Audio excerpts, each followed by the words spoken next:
After a long-awaited return, the Champions League came back, and yes, the Premier League definitely had goals, but this week in the Champions League was a goal fest too. Now, halfway through the group stages, the tables are taking a good shape. But which teams are heading through and which teams are heading back to the Europa League? It's time for the overview.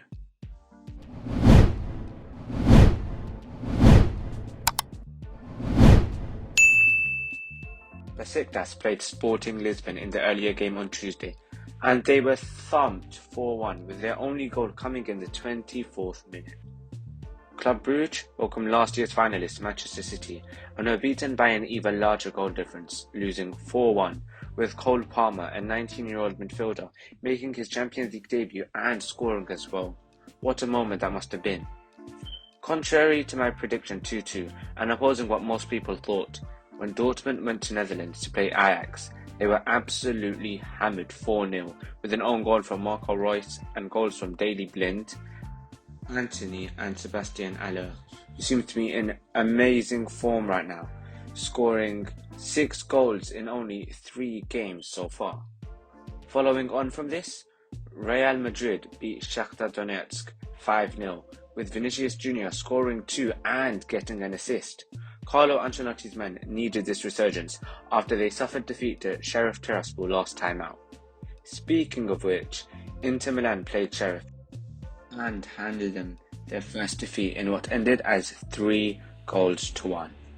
Group D is currently very close, with both Real Madrid and Sheriff on 6, Inter on 4 and Shakhtar on 1, and only halfway through the group stages, any two could still drop out. PSG played RB Leipzig, in which Mbappe produced the lead after a great finish, but Andre Silva scored the equaliser 20 minutes later. Half-time came and it was 1-1, but in the 57th minute, Mukiele scored to grant the visitors the lead. Although Messi equalised soon after, and another goal in the form of a penalty from the Argentinian granted the French side a 3-2 win, despite Mbappe missing a penalty late on in the game. Porto against Milan was a cagey affair, but Porto managed to get the win as Luis Diaz scored in the 65th minute to make it 1-0. AC Milan look as if they are about to get eliminated, as they sit at the bottom of Group B with a mere 0 points. Table leaders Liverpool went to Spain to play Atletico Madrid, and it was a match of pure drama. What seemed like Liverpool domination for the first 15 minutes led to Mohamed Salah scoring, and as I mentioned previously, it seems as if this man is unstoppable. Not only that, but Keita scored another majestic volley 5 minutes later to give the away side a 2-0 lead. It seemed as if the game was leaving Atletico Madrid's hands, but a Koke-driven shot met the feet of Griezmann, who guided it into the net, followed up by a second shortly after, in which João Felix's magic feat rendered Keita redundant, and at half-time, the game was level at 2-2. Klopp knew work needed to be done, and so did Simeone, as both managers made tactical substitutions at half-time. 7 minutes in, and Griezmann was sent off for a high boot on Firmino, and after 2 cases of VAR drama, Liverpool was awarded a penalty in which Salah converted, and Atletico Madrid were not. The game ended 3-2 to the Reds, and you can't say that they did not deserve it. Wednesday's football saw Barcelona get their first victory against Dynamo Kiev, as Piqué headed in a corner to grant the side a 1-0 victory. RB Salzburg decisively beat Wolfsburg 3-1 as the Austrian team continues their surge as they remain at the top of Group G. Lille against Sevilla saw the sides draw 0-0, although the Spanish side did have 6 shots on target, yet they couldn't seem to find a breakthrough.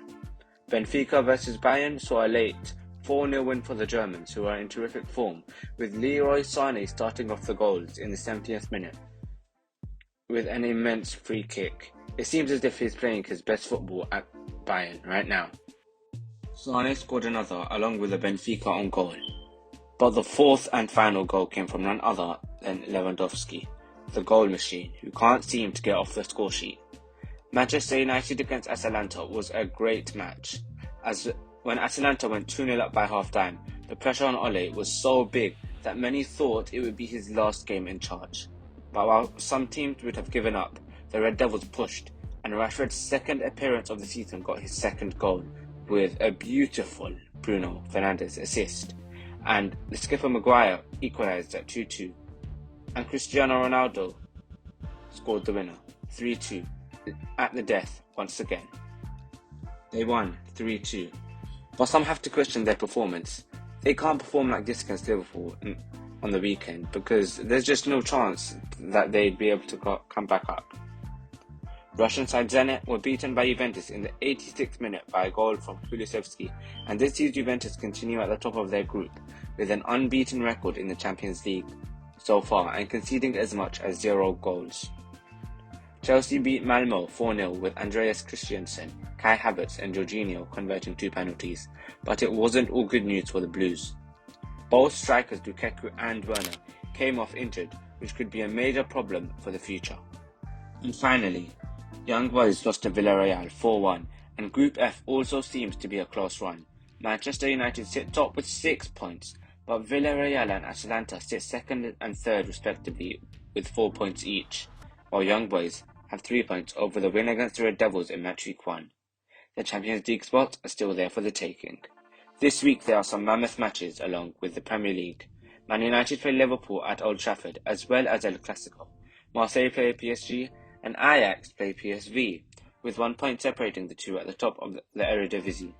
Even more, Inter Milan play Juventus, and after a difficult start to the season, a win for Allegri's men would boost their confidence greatly. For Man United against Liverpool, I think all the hype is going to produce an absolute war, with it ending 0-0. Marseille against PSG is a big fixture, but PSG have been too good recently, and I think they will win 3-1. Ajax against PSV comes at a time when both teams are in great form, so I think the two sides will draw 1-1.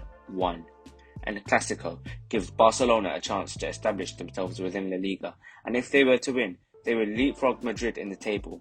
And with the recent returns of Ansu Fati and Aguero, I believe they can win, and will win, 2-1. In Serie A, I'm going for a 1-0 win to Inter Milan, as I believe that they can seriously challenge for the title this season, despite the loss of Lukaku and Hakimi. They have made some excellent transfers in the form of Joaquin Correa, Edin Dzeko and Hakan Çalhanoğlu. Let me know your predictions for the Premier League and these big matches that all happen this Sunday, the one that we've been waiting for a long, long time. But until next time, goodbye.